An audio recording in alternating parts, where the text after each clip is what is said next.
man rubbed his bearded chin, the abhorrent noise erupted again. An infectious cough rattled from the stone halls, piercing his ears. It was a sound of guttural choking and wheezing. He shivered as his feather pen descended towards the paper. Summer, month 1. Dear Governor Machi, I wish this letter was to bring you good news, but I am in desperate need.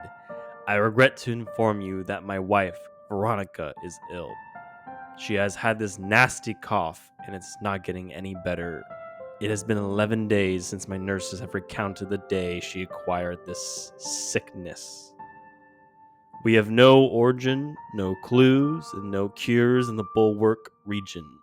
As you are still in the Principality of Waxen, it would be most appreciative if you can send aid via doctors and or medical supplies. Although I have hope she will get better, my health advisors have inquired it could be fatal. I write to you during a very stressful time, but I will remain strong and wait for your response. As for Reichland, he is a healthy boy. I pray he will remain so, but we will continue to look after him. May the highest honor and strength be bestowed upon you by Waxen's decree. Sincerely, Duke Waxen of Bulwark Citadel. Waxen closed the letter. He heard the shuffling of feet heading towards his doorway. He looked up at a woman of short brown hair and fair skin, bundled up with layers of furs and linen. She entered the room, leaning against the doorframe. You should get some sleep. Your eyes look heavy, said Waxen. As the woman rubbed her eyes, she adjusted her blanket to cover her neck and chest. I feel decent today, which feels like an eternity since normalcy. I just needed to walk a little and get some fresh air. Is that too much to ask for? She replied, twitching her nose and sniffling.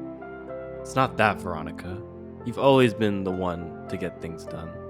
I'm just worried about Reichland's safety. If he knows you're walking around, he'll assume you're better. Waxen said as he folded his hands, pressing his fingers to his lips. Veronica eyed the room skeptically. Her eyes darted to Waxen's cabinets in the back. You've been gone these past 5 days. Doing what exactly? Veronica asked. Waxen sighed, putting his feather pen down on the table. With you sick and resting, my leadership has faltered, and I have been making urgent travels to nearby towns to investigate this cruel illness. Veronica, I'm completely defeated. His face cast downward, weary and distraught. Veronica pushed off the doorframe and sat on top of his desk, leaning in. We've had many ups and downs in this kingdom, and me getting sick is the least of our concerns. I don't want worried subjects. We are the ones who can help those in need, so let's focus on that. As she caressed Waxen's receding salt-pepper-colored hair, she leaned back and blew a kiss. I promise all will be fine. Just send the letter out tonight and we will get an answer from Governor Machi in a matter of hours. I can hold out for the good news until then. She smiled slightly. Waxen pondered her last statement, his eyebrows seemingly pressed in a permanent marks of concern. Veronica hopped off the desk and walked toward the doorway. Promise me again, Waxen urged. Veronica peered her head back into the doorframe and released her pearly whites.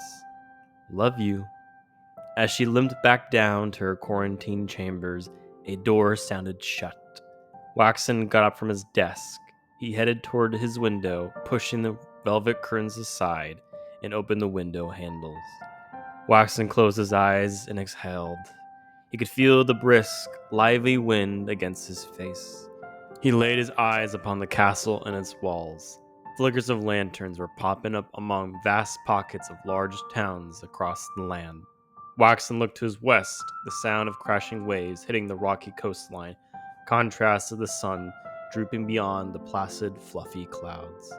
Waxen closed the window and shut the curtain. He grabbed the letter and walked over to a castle servant, waiting just outside his chambers.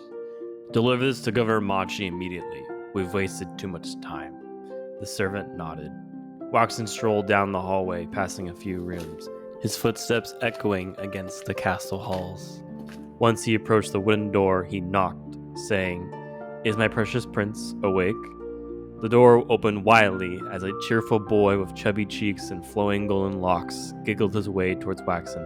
"Daddy!" Waxen knelt on one knee and pulled the boy in, clutching him like a bear. "How have you been holding up?" Waxen asked as he tenderly dug his chin into the boy's shoulder. "Well, I heard you and Mommy talk again." Waxen receded back as he looked directly at the boy. "What did you hear, Reiklin?" Reiklin pouted, his eyes squinting in concentration. That Mommy's getting better?" Waxen released a half-hearted chuckle. He touched Reiklin's shoulder. Yes. Mother will get better, but she's still recovering, so we need to leave her be for a few more days in her personal quarters. Reiklin's eyes began to water as he clenched his fist and shook off his father's hand. "It's been 11 days. I want to see Mommy. Why isn't she healed yet?" screamed the boy. Waxen inched forward. "Because you need to be healthy, and she is not for the time being. When she is well, you can go and see her again." Reiklin wiped his face, snot dripping from his nose. "Do you promise?" Reiklin asked, hands reaching for his father. Waxen paused for a second and noticed the vibrant green mucus coming from his son's nose as it trickled down towards his lips. Waxen swiftly turned his attention back to Reiklin's request and extended his hand out to his son. "Like father, like son, huh? Yes, I promise when she's better, you'll be the first to see her." Apprehension flooded over him. Once the two shook hands in agreement, Waxen gave Reiklin another bear hug and kissed him on the forehead. "Good night, my precious prince." "Good night, Duke," giggled Reiklin as he buried himself in his bed covers. Waxen smiled as he closed the door and headed to his chambers. As he opened the door, he walked over to his wardrobe and placed his belongings inside it. He removed his Elites of Waxen insignia and placed it on top of the cedar wood wardrobe. Waxen lit a candle and strolled his way to the bathing room. He rubbed his face and stared in the golden case mirror. His beard was starting to become scraggly. Waxen slowly moved his index finger along the red scar on his cheek. He pressed his finger into its crevice and a hot sensation swelled over his face. Waxen removed his finger from his cheek and whispered, "If I can recover from that fateful day, then surely Veronica can come through." Waxen turned away from the mirror, took the candle and placed it on his nightstand. He paced his way back toward his wardrobe and changed into his exquisite silk nightwear, and plopped onto the bed and blew out the candle. The light went out, and Waxen was engulfed in total darkness. Waxen couldn't sleep. He tossed and turned in his bed when suddenly Waxen's eyes widened. Behind him, through the walls, he could hear a dreaded noise. It was a sound of gagging and pain. Waxen muzzled his face into the pillow, chanting to himself, "Please make it stop. Please make it stop. Please make it stop." The hacking continued. As he cringed every moment, the agonizing coughs permeated the halls. His fingers began to fidget, anxiety overwhelming his whole being. After a long minute of horrid noises, it dwindled into silence. Waxen's ears perked, holding his breath as he waited for another round of torture. Then, in the silence, a clearing of a throat came from the room. Waxen breathed and closed his eyes, trying to sleep the stress away. The sun infiltrated the curtains and crept onto Waxen's face. He twitched his eyes. A sudden rush electrified him. It was already midday. Waxen had overslept. He ran to his wardrobe, quickly dressed into his linen shirt and pants, and scurried out of the room. While running through the stone halls, he noticed Reiklin's bedroom door was wide open. Waxen strode towards Reiklin's area and scanned the room. Reiklin was not to be seen. Waxen felt his heart race as he jogged his way towards Veronica's room. It was also vacant. Realization washed over him, and he called for a castle servant. Impatient, Waxen saw a servant and approached him with haste. The servant, whose folding towels turned his attention to Waxen. "Greetings, Duke Waxen. What?" The servant then paused. His face contorted from a cheerful tone to a concerned fear written on his face as he took in Waxen's frightened appearance. "Where are Veronica and Reichland?" Waxen snapped, his face wild with alarm. They are outside in the garden together," the servant stuttered. Waxen's face flushed red with fury. "Has this happened before?" yelled Waxen. The servant darted his eyes, not knowing what to say, and returned to folding his towels.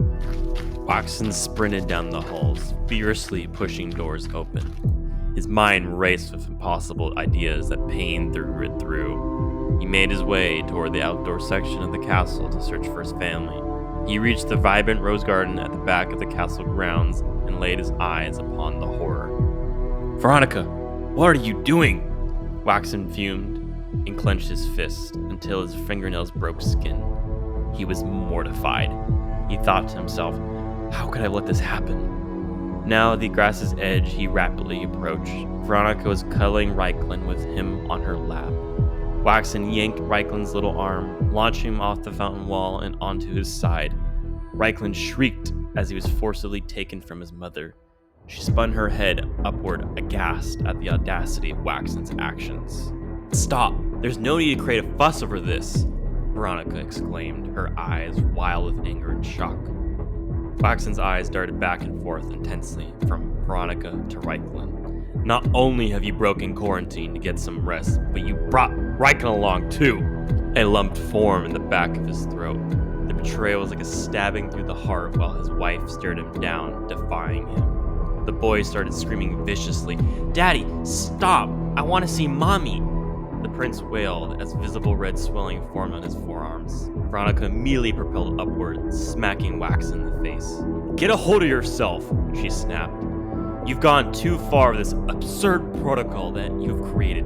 Clearly, I'm not getting any worse or better, and this type of oppression is what's killing me," she screamed, her lips quivering. In an instant, Veronica swept up the screaming child and scurried away from Waxen. He huffed in exasperation and turned to shout back at them. I was only doing my duty to protect and serve my family." He raised his eyes to hers with a look of pure anguish. Veronica rushed up the stairs and hissed, "Serving your duty is what is destroying this family." As Veronica and Reichland entered the halls towards the castle, a dense cough and the wails of Reichland traversed through the echoey tunnel. Waxen listened to the echo noises.